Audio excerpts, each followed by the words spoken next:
अस्सलाम वालेकुम and welcome back to C plus plus programming course. तो आज की इस वीडियो में हम बात करेंगे कॉल बाय वैल्यू और कॉल बाय रेफरेंस के बारे में कि कॉल बाय वैल्यू क्या होता है और कॉल बाय रेफरेंस जो है वो क्या होता है।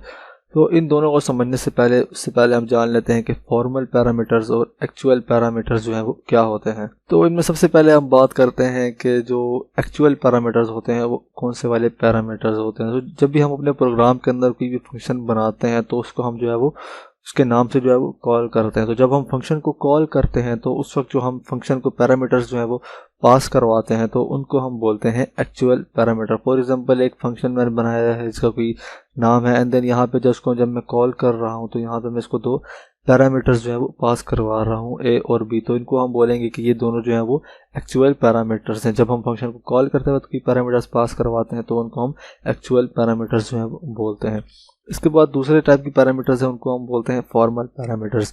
फॉर्मल पैरामीटर्स वो वाले पैरामीटर्स होते हैं जब हम फंक्शन डिक्लेयर करते हैं तो फंक्शन डिक्लेरेशन के अंदर जो हम पैरामीटर्स जो हैं वो लिखते हैं तो उनको हम बोलते हैं कि वो फॉर्मल पैरामीटर्स हैं। फॉर एग्जांपल यहाँ पे मैंने एक फंक्शन डिक्लेयर किया जिसकी मैंने रिटर्न टाइप रखी इंटीजर एंड देन यहाँ पे इसका कोई नाम एंड देन यहाँ पे हमने जो है वो दो पैरामीटर्स जो है वो बनाए इंट एक्स और इंट वाई। तो इनको हम बोलेंगे कि ये दोनों जो है ये फॉर्मल पैरामीटर्स हैं। तो अब हम जो है वो समझते हैं कि कॉल बाय वैल्यू और कॉल बाय रेफरेंस जो है वो क्या होता है। तो सबसे पहले हम बात करेंगे कॉल बाय वैल्यू के बारे में कि कॉल बाय वैल्यू जो है वो क्या होता है। इसको हम पास बाय वैल्यू भी जो है वो बोलते हैं। सो कॉल बाय वैल्यू जो है वो एक पैरामीटर्स पासिंग मैकेनिज्म है जिसके अंदर जो एक्चुअल पैरामीटर्स की वैल्यू होती है, एक्चुअल पैरामीटर जो हम पास करवाते हैं फंक्शन कॉल के वक्त, तो उसकी जो वैल्यू होती है वो कॉपी हो जाती है फॉर्मल पैरामीटर्स के अंदर। फॉर्मल पैरामीटर जो हमने फंक्शन के अंदर जो है पैरामीटर जो है वो डिक्लेयर किया हो, तो एक्चुअल पैरामीटर की जो वैल्यू होती है वो फॉर्मल पैरामीटर्स के अंदर जो है वो कॉपी हो जाती है। अगर हम जो हमारा फंक्शन है उसके अंदर अगर हम फॉर्मल पैरामीटर की वैल्यू के अंदर कुछ चेंज करते हैं तो जो हमारी एक्चुअल पैरामीटर की वैल्यू होगी उसके अंदर जो है वो कोई चेंज नहीं होगा, क्योंकि ये दोनों जो है ये एक डिफरेंट मेमोरी लोकेशन को जो है वो रिप्रेजेंट कर रहे हैं। जो एक्चुअल पैरामीटर है वो एक अलग मेमोरी लोकेशन के ऊपर है और एक जो फॉर्मल पैरामीटर है वो एक अलग मेमोरी लोकेशन के ऊपर जो है वो रखा हुआ है। तो ये एक डिफ़ॉल्ट मैकेनिज्म है। जब भी हम कोई फंक्शन बनाते हैं तो हम कॉल बाय वैल्यू को ही ज़्यादातर यूज़ करके जो है वो पैरामीटर्स जो है वो पास करवाते हैं। तो इसके बाद हम देखते हैं कि कॉल बाय रेफरेंस जो है वो क्या होता है। कॉल बाय रेफरेंस में जब हम फंक्शन बनाते हैं तो हमने जो हमारा फॉर्मल पैरामीटर्स होता है उसके साथ जो है वो हम रेफरेंस ऑपरेटर या एंड का साइन जो है वो लगाते हैं। तो ये हम क्यों लगाते हैं उसको पढ़ते हैं। तो उसको जाने से पहले हमें पता होना चाहिए कि कॉल बाय वैल्यू जो है वो क्या होता है। जो कॉल बाय वैल्यू जो है वो भी एक पासिंग पैरामीटर जो है वो मैकेनिज्म है जिसके अंदर जो एक्चुअल पैरामीटर होता है उनका जो एड्रेस होता है वो फॉर्मल पैरामीटर्स के अंदर जो है वो कॉपी होता है। तो जब भी हमने एक कॉल बाय रेफरेंस हमने करवाना है तो हम जो फॉर्मल पैरामीटर है उसके साथ हम रेफरेंस ऑपरेटर के जो है वो यूज़ करते हैं। तो रेफरेंस ऑपरेटर ये करता है कि ये किसी भी वेरिएबल का जो है वो हमें एड्रेस जो है वो रिप्रेजेंट करता है। फॉर एग्जांपल हमने यहाँ पे n पास करवाया तो यहाँ पे इसके साथ जो है वो एंड लगा हुआ है, मतलब रेफरेंस ऑपरेटर फॉर्मल पैरामीटर के अंदर। तो उसका मतलब ये होगा कि ये जो हम n पास करवा रहे हैं एक्चुअल पैरामीटर, तो ये इसका यहाँ पे जो है वो एड्रेस जो है वो रिसीव करेगा।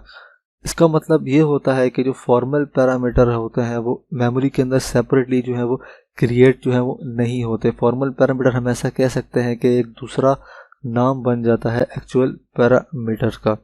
इसका मतलब ये होता है कि ये दोनों एक ही सिंगल मेमोरी लोकेशन जो है वो शेयर कर रहे होते हैं। मतलब अगर हम जो हमारा फॉर्मल पैरामीटर्स है अगर हम फंक्शन के अंदर उसकी वैल्यू को जो है वो अगर चेंज कर देते हैं तो जो इसका इफ़ेक्ट होगा वो जो हमारी एक्चुअल पैरामीटर की वैल्यू होगी वो डायरेक्टली इसके ऊपर होगा, क्योंकि ये दोनों एक शेयर्ड मेमोरी लोकेशन के अंदर जो है वो पड़े हुए हैं। ये होता है कॉल बाय रेफरेंस जिसके अंदर जो एक्चुअल पैरामीटर होते हैं उनका जो एड्रेस होता है वो फॉर्मल पैरामीटर को जो है वो पास होता है। अब हम देखते हैं कि कॉल बाय वैल्यू और कॉल बाय रेफरेंस के अंदर जो है वो डिफरेंस क्या है। तो हमने देखा कि कॉल बाय वैल्यू जो होता है उसके अंदर ये होता है कि जो वैल्यू होती है एक्चुअल पैरामीटर की वो फॉर्मल पैरामीटर के अंदर जो है वो पास होती है। लेकिन जब कॉल बाय रेफरेंस करते हैं तो जो एक्चुअल पैरामीटर का एड्रेस होता है वो फॉर्मल पैरामीटर के अंदर जो है वो पास होता है। कॉल बाय वैल्यू में जो एक्चुअल पैरामीटर और फॉर्मल पैरामीटर्स होते हैं वो डिफरेंट मेमोरी लोकेशन को जो है वो रेफ़र करते हैं, लेकिन कॉल बाय रेफरेंस के अंदर जो है वो सेम मेमोरी लोकेशन जो है वो इनकी होती है। और हम कॉल बाय वैल्यू के अंदर फॉर्मल पैरामीटर्स की वैल्यू को अगर चेंज करते हैं तो उसका जो इफेक्ट होगा वो एक्चुअल पैरामीटर के ऊपर जो है वो नहीं होगा। लेकिन अगर हम कॉल बाय रेफरेंस में ऐसा करते हैं कि हम फंक्शन के अंदर फॉर्मल पैरामीटर की वैल्यू को जो है वो चेंज कर देते हैं, तो जो इसका इफेक्ट होगा वो मतलब जो एक्चुअल पैरामीटर होगी उनकी वैल्यू भी जो है वो चेंज हो जाएगी, क्योंकि ये एक सेम मेमोरी लोकेशन को जो है वो रिप्रेजेंट जो है वो करते हैं। कॉल बाय वैल्यू में हमें ये होता है कि हमें ज़्यादा मेमोरी चाहिए होती है, क्योंकि जो एक्चुअल पैरामीटर होता है और फॉर्मल पैरामीटर्स होते हैं वो डिफरेंट मेमोरी लोकेशन जो है वो रिजर्व करते हैं। लेकिन कॉल बाय रेफरेंस में दोनों की जो मेमोरी होती है वो एक ही होती है, तो इसके लिए जो हमें वो लेस मेमोरी जो है वो रिक्वायर होती है।